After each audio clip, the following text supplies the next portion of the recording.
I do vocal sound effects, vocal interpretations, sounds from right in my vocal box right here itself. The sounds such as horses galloping. Oh, you like it, huh? And water gurgling, you know, when you pull the cork out of the bottle.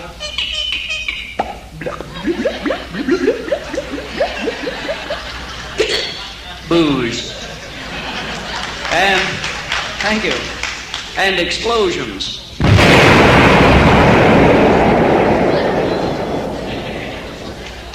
There goes Cuba. Thank you.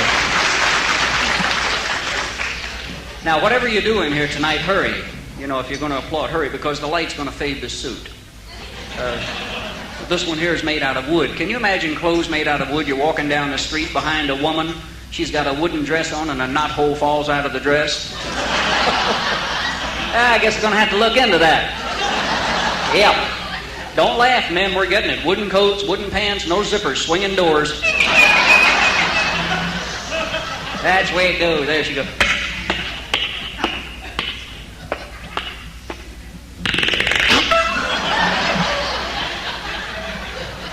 Rough on her back there a little bit. Now, I like to take sound effects and put jokes in them. I like to take jokes and put sound effects on them. I goofed. I do that deliberately, you know. But I like to take these jokes, and these are old jokes, you know, that have been used over and over, and they come from, who knows where they come from. They're just jokes. But I take these and put sound effects in them. Now, that makes them a little bit different. For instance, did you hear about the two boys on the farm? They wanted to get into the trouble, so they were going to push over the outhouse.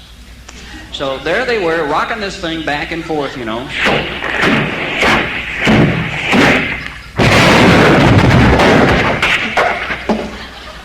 And then they run back into the house, you know. Right behind them, here comes the father.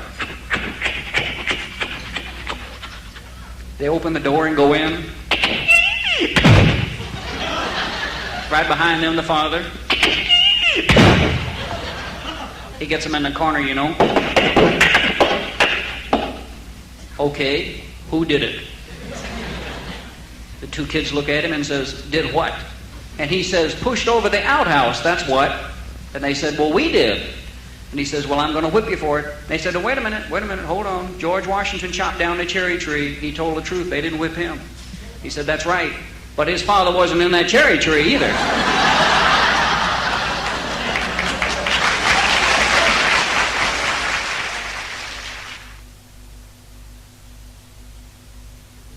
Thank you. Then did you hear about the little kid that's running down the street one day? He's looking for a cop. You know, boy, he's really running.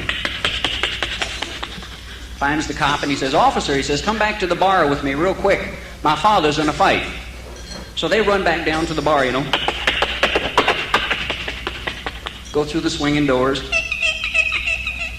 They get in there, and here's three guys about to kill each other. There's a real... boy, this is a battle.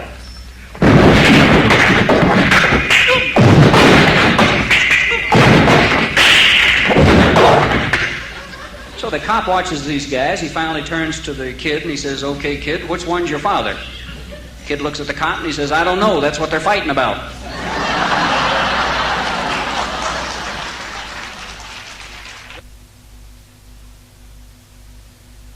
I love this one. This is dedicated to the men. Now, you women, listen to this. You men, you know, well, let's say you women, you know, when the men come home late at night, about 2, 3 in the morning, well, not at night, in the morning, and you know, what do they try to do? They try to sneak into the house, isn't that right? They try to be as quiet as possible to get into that house. So what do? They drive up into the driveway with as least noise as possible with that car.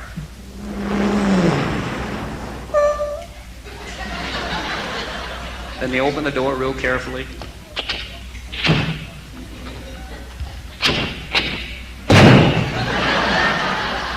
Stinking door. Then he takes off his shoes and walks across the grass. Gets the keys out, opens the front door.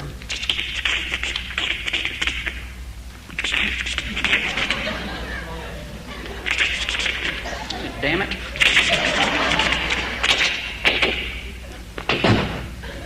walks into the house, rugs. Up the stairs, opens the bedroom door.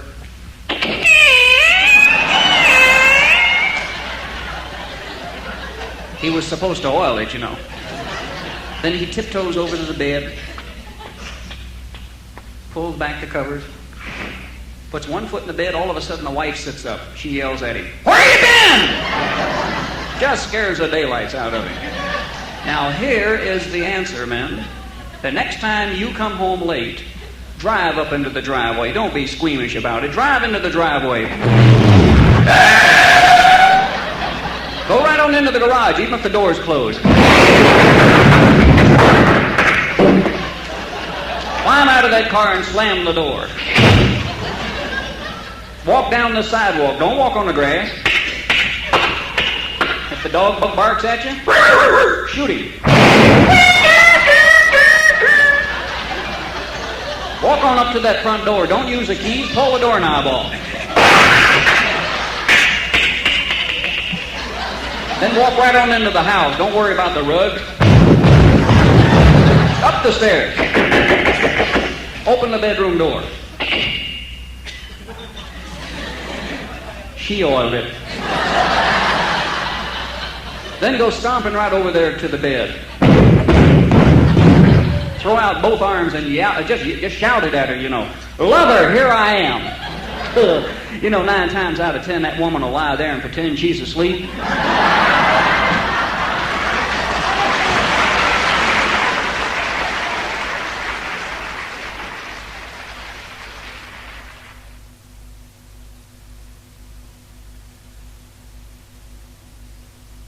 Now, I'm going to tell you something here that you're not going to believe. Now, this is a little bit on the fantastic side, but it's true. I have an automobile, and I think I kind of shook up a few people coming over here tonight. I saw their heads spin around. And what this is all about, you see, I have an amplifier in the car under the dashboard. There is a... Oh, you figured this one out, huh? I have a microphone mounted over the instrument panel and a bullhorn loudspeaker mounted in front of the radiator behind the grill. Now, you've heard some of the sound effects that I do. Can you imagine these sounds coming out of the front end of the car as I'm cruising down the Dan Ryan Expressway or something like that? And I'm the type that do it. Yes, sir, I sure get a kick out of this. And you know I do this because the other people seem to get just as big a kick as I get out of it. They don't believe it. They'll get me one of these days. But let me tell you about a few of these little episodes, and these are true. They actually happened.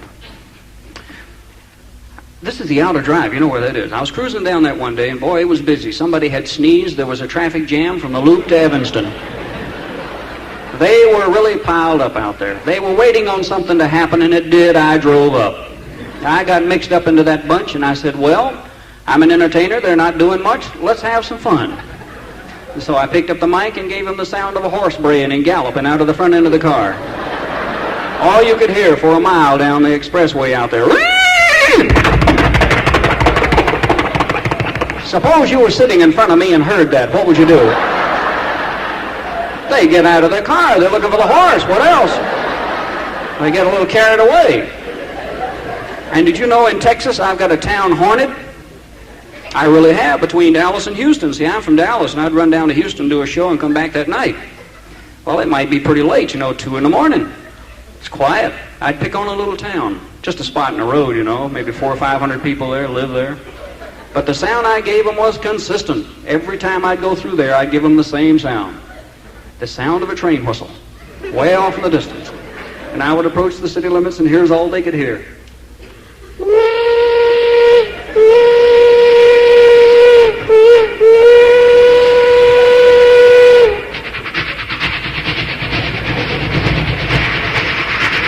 And I'd pass right on through that town. Well, I kept it up for 6 months, and I drove those people clear out of their cotton-picking skulls. They didn't have any tracks in that town. This is true. This hit the newspapers. It was written up as the Phantom Train rides again. And as far as I know, they're still out there cutting the grass looking for those tracks. I got one for you. I like to cruise down residential sections at 3 in the morning. You know, you hear about these neighborhoods that brag all the time about, oh, this is a wonderful place to live. We never have any trouble out here.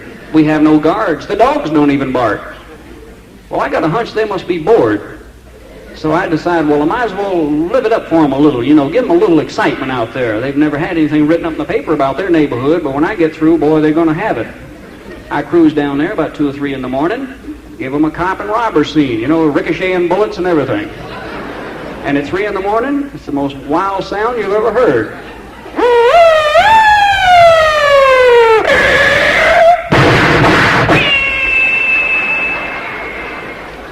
You ought to see the lights pop on in those houses. People are climbing out the windows, the dogs are barking. They can't find nothing. They're looking for the trouble. I have another one I got to tell you about, and this is true. This is absolutely, well, all of them have been true, but I mean, I emphasize this one because this is October the 31st. Not today, but I mean, I'm talking about this date. You know what that is. That's Halloween. Now, I believe in that date. I believe we're falling down on the job here. There's too much treats and not enough tricks. Now, I believe in the tricks.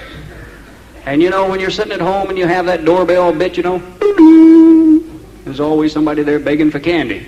Then they turn around and sell it. But this is what I did. I strung a loudspeaker over to the next door neighbor's house and put the loudspeaker in his garage. Now, he wasn't living there at the time. This was a skeleton of a house. All there was just this garage. This emphasizes the sound even more. I put the wires across to my garage, plugged it into the remote system in my car, laid the microphone down on the floor, and went back upstairs to watch television. Sure enough, here it comes. Open the front door, there's a father standing there with a bunny. The little ears, you know. She was begging for candy, so I gave her the candy bar, you know, and she curtsied to me and all that jazz. And the father said, thank you, and they closed the door, and they went back toward the car. Now, his wife was in the car, waiting. Engine running. You know, fast getaway. And I hurried back out to the garage as soon as I closed the door. I got in the garage, and I saw him. He was halfway between the house and the car. It was dark. It was cold. I picked up the mic, and I gave him the most blood-curdling sound you've ever heard. I gave him the sound of a big Alaskan baying wolf. And all he could hear, did you see the Hound of the Baskervilles last night? Here was that sound.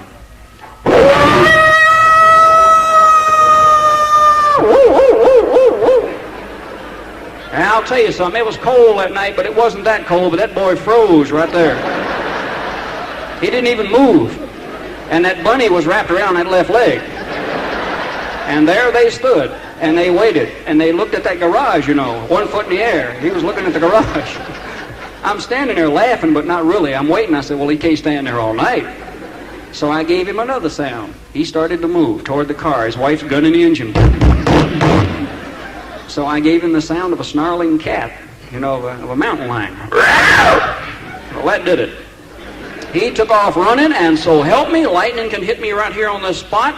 He ran off and left the kid standing there. He did. And his wife was starting to pull off anyhow.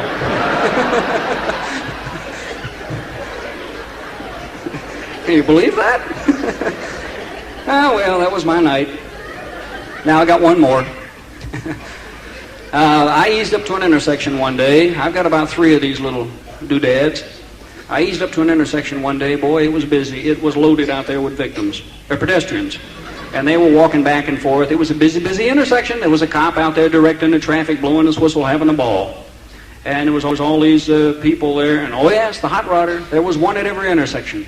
Always one at every intersection. And there he was, sitting there gunning his engine, looking around for the jets. He's going to race them. Just waiting on the light. That's all that's holding him up. And I saw him and I said, well, now this does look like my day of glory. I'm going to get him. And when I get through with these guys, they turn in their driver's license. I've got the sound for him. I got up behind this guy, right up to his tailgate, picked up that microphone, turned the volume up to an ear-screeching level, and gave him the wildest sound he probably has ever heard since he's been on a drag strip. The sound of an automobile skidding sideways from one intersection to the next. And all he could hear out there is this sound. And I wasn't even moving. And you should have seen him. He jumps out of the car. He's standing there looking at the car, wondering who's going to hit it. Nobody's moving. Out in the intersection was a frustrated cop. He didn't know what to stop, you know. Stopping birds. Remember all the people out there? It was the wettest intersection I've ever seen. Never seen that much brake fluid. Thank you very much, ladies and gentlemen. It's been a real pleasure working for you. Thank you and good evening.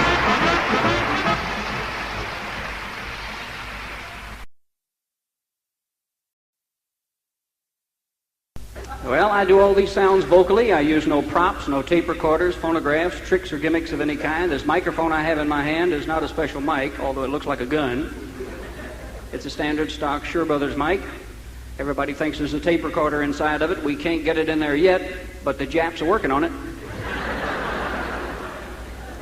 Now, tonight I'd like to tell you a wild and woolly story, complete with all the vocal sounds.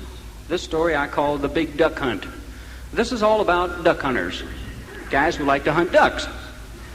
Now, I know you like to hunt ducks, you know, you women do too. So in order to hunt ducks, you've got to get out to the duck blind. And in order to get to the duck blind, you must employ some means of transportation. Let's take our duck hunters one at a time and see their problems and tribulations of getting out to the duck blind. Now, the first one is going to gallop down to the duck blind on the back of a horse. So he runs out there, puts his foot in the stirrup, and throws himself over into the saddle. Well, then he gets up and goes back around and tries again. Once he's on the back of the horse, he takes his hand and he reaches back and slaps the horse on the rear. And then he starts the horse out with just a simple walk.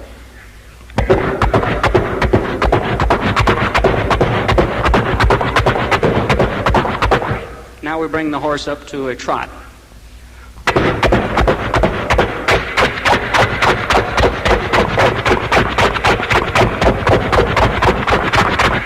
Now let's bring the horse up to a canter.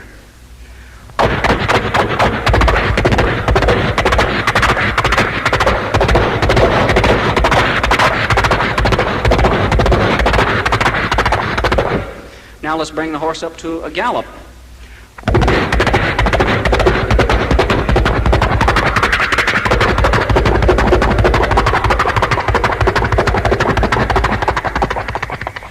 Now we cross a highway, a hard-top surface like concrete.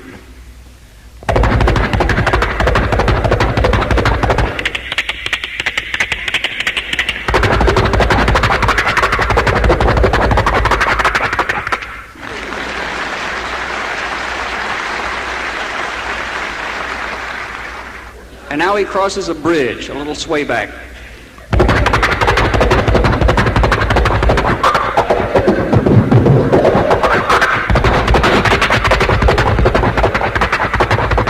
Then he's going to jump a little shallow stream. Oh, it's not very wide. It's about from the front of the stage to the back of the hall.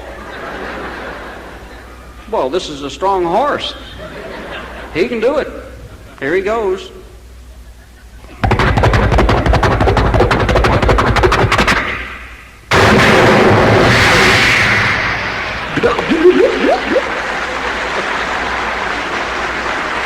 Thank you.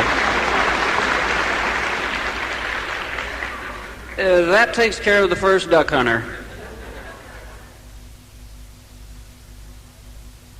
Now our second duck hunter is going to take a jet. He's got more money than brains. He bought himself a jet, and this is a single engine job because I've only got one tongue. That's something to think about. So he goes out there and crawls into this thing, whirls over the turbine.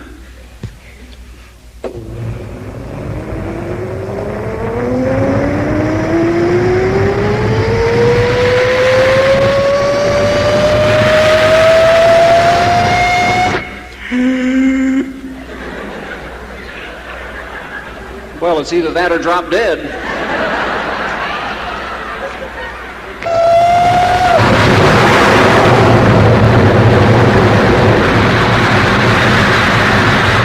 Well, he got it started, thank God.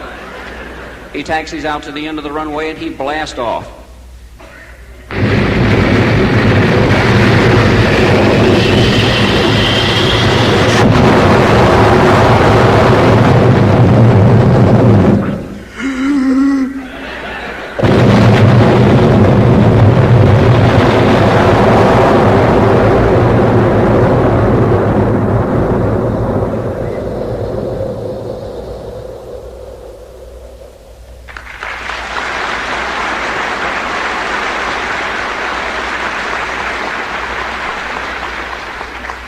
And then he passes overhead and cuts in his afterburner as he heads for the duck blind.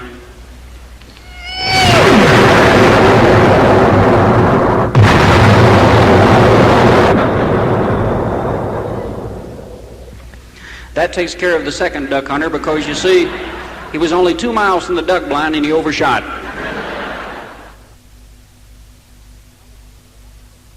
Now we come to the next duck hunter.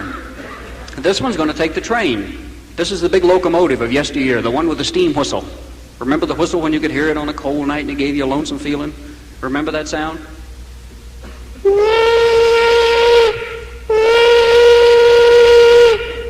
Well, it's gone now. Well, it is. It's gone. It's been replaced. Progress has taken over. We have the diesel electric. Can you imagine anything more lonesome sounding on a cold night when you're alone than a diesel electric?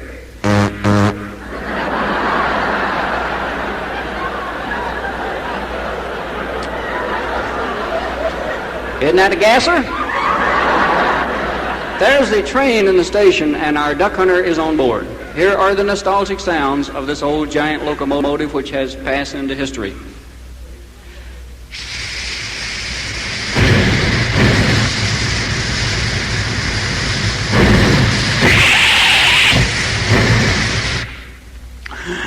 It's going to be a big one.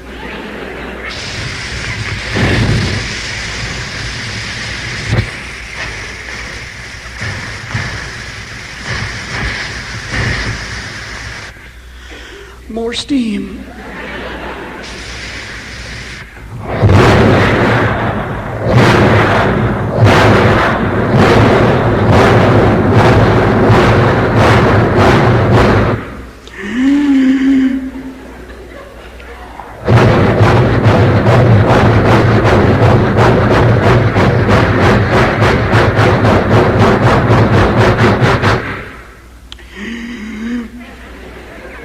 Well, it's a long train.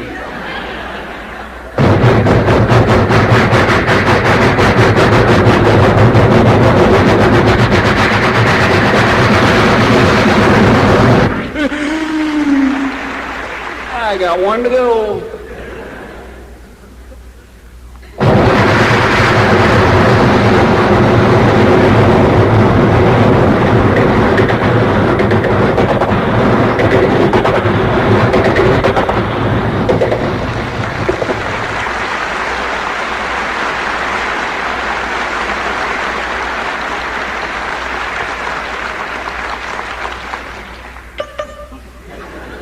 Now there's the train that's zooming right along. Our duck hunter's on board. He decides to go back to the bar, a dining car. And we hear him as he goes from car to car. You know, when you open the door and slam it and pass into the next car. Oh, here's the sound. Remember this one? This is the one that used to put you to sleep, the clickety-clicks of the wheels.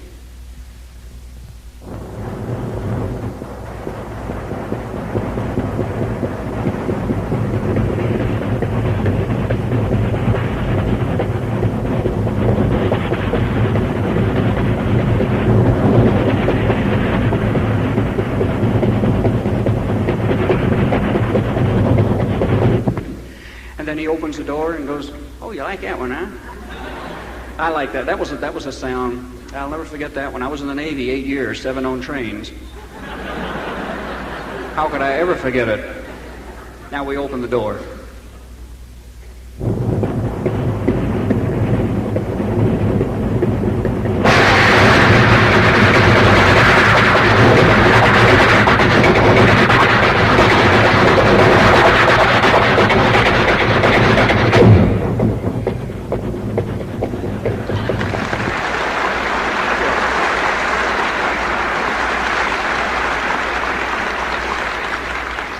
Then he reaches the smoking platform, and we listen to the wheels as they click along there. They cross the switch track, and then the little bell goes by.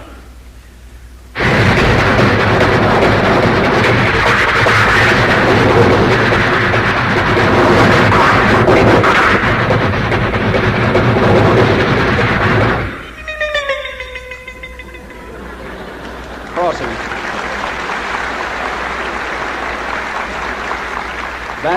That takes care of that duck hunter. You see, he caught the wrong train.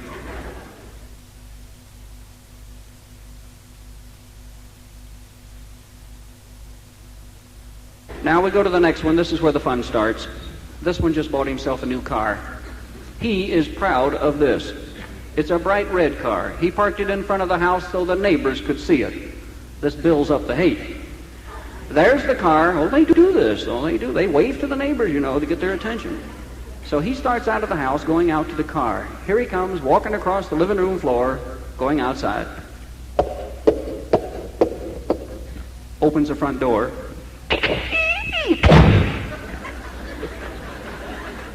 Oh, you like that? You want to do it again? I'll do it again. Oh, if you like it that much, I'll do it again.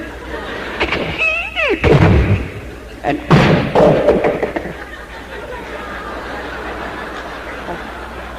overdid it. The doorknob came off.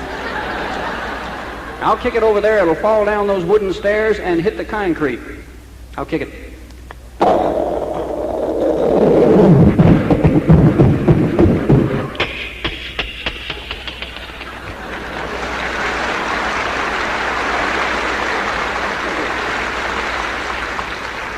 Then he steps out on the front porch, going out to the car.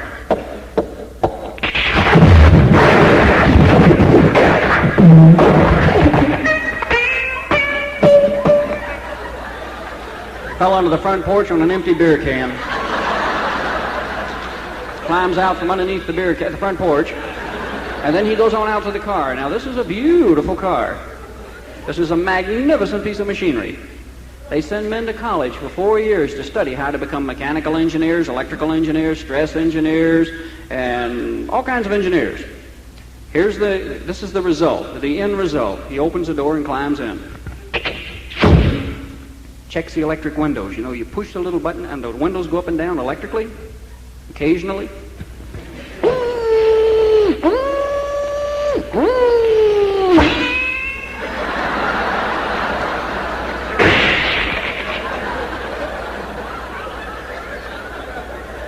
Well, at this point, the neighbors are waving frantically. He's not doing so good,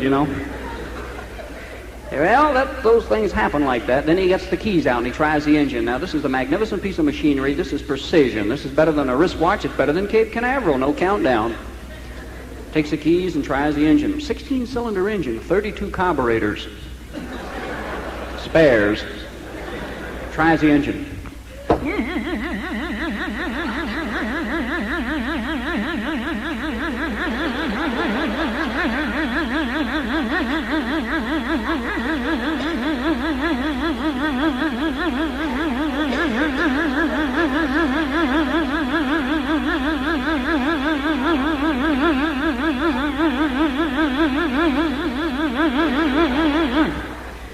Well, he's got a damn good battery.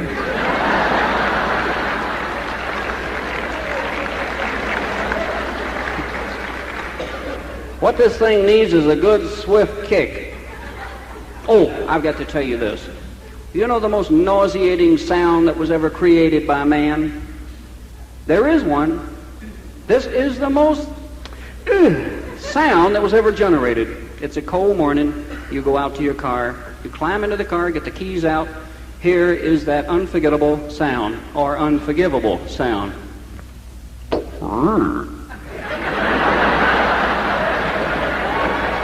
But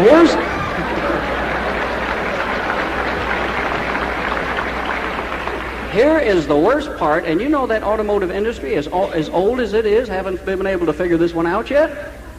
Here is the worst part. That stinking thing is trying to start, and it's so cold that it keeps hitting on a different cylinder. And what do? I know what you do. You're pushing on the floorboard with both feet and pulling on the steering wheel. I almost pulled the steering wheel out of my car. Here's that sound. Oh, this is the morning you should have stayed in bed.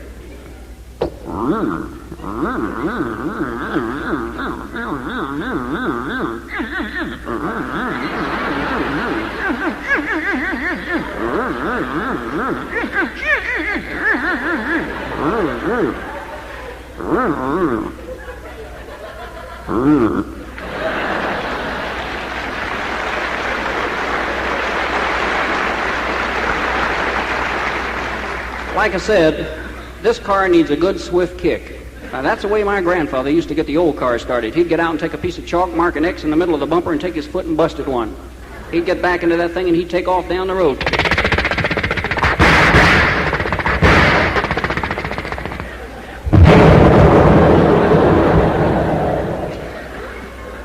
Well, he got it started anyhow. But that's what it needs now. In these new cars, you don't do this. You get out there and mark an X anywhere on that car, and you kick it, and you've had it. Do you know what takes place when you do that?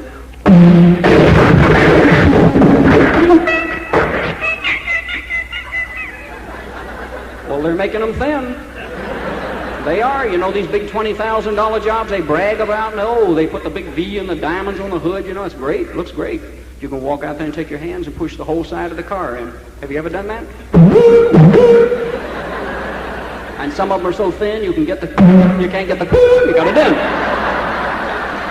And even and even those little bitty sports cars like that little Volkswagen. You know what a Volkswagen is? That's a pregnant roller skate.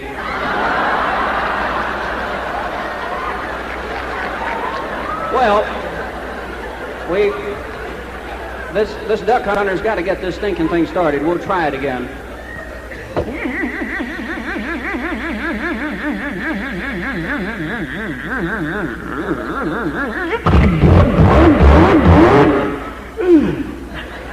God, that had me a little worried. Now, he takes off down the road. This is a hot rod duck hunter. 4 speeds forward, stick shift. Here he goes. Hang on.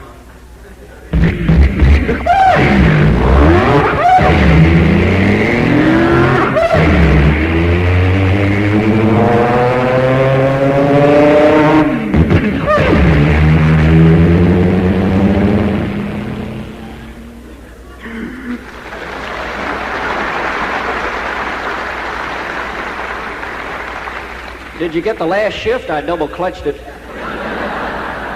Here he comes. Watch this. This is a fast car.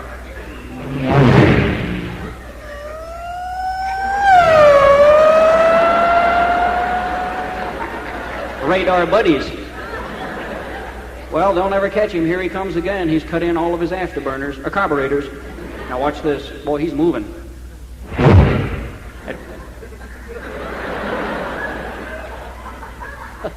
That was him. When you go at speeds like that, you're not sure of yourself. You know, 700 miles an hour is dangerous. You can't see the road. Matter of fact, you don't even know you're on a road. Up ahead was a big sign. The sign says, "Stop at a right-hand turn, dangerous curve." Really, there was a cliff there. Here he comes.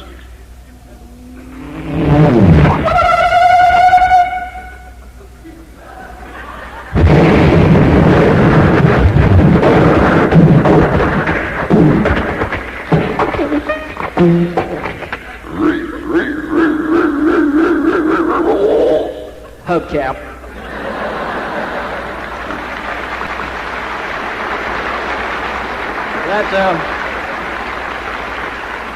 That takes care of that duck hunter. Now we got one to go.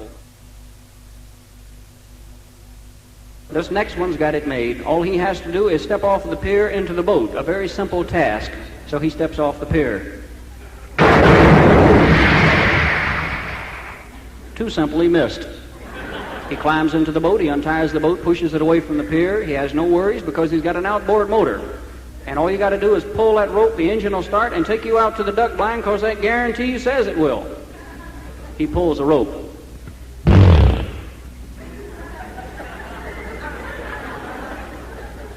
He reads the guarantee, it says pull the rope again.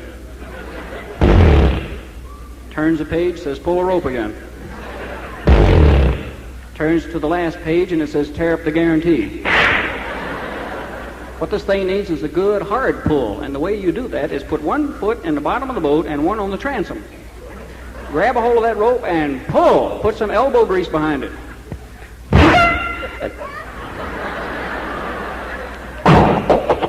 There goes the rope. Now, to get it started, you take off your shirt, $20 shirt, rip it up, and make a rope. Wrap that around the flywheel and pull the shirt tail. It's time for the hammer.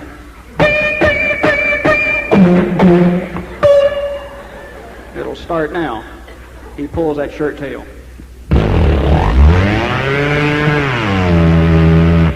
When they do start, they sound like they're going straight up. Well, he takes off across the lake to the duck blind like all sane, courteous, responsible boatmen do.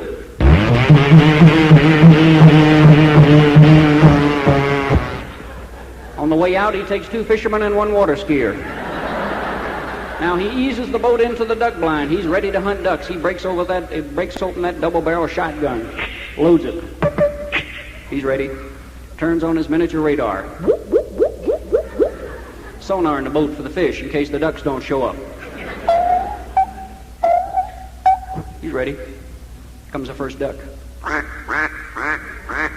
Picks up the shotgun, takes a bead on the duck. He's about ready to pull the trigger. Somebody on the right opens up with a machine gun.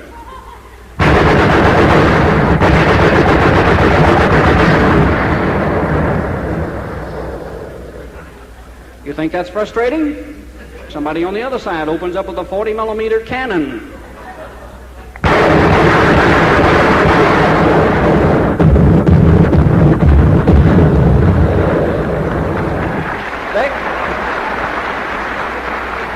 They throw the whole works at that duck.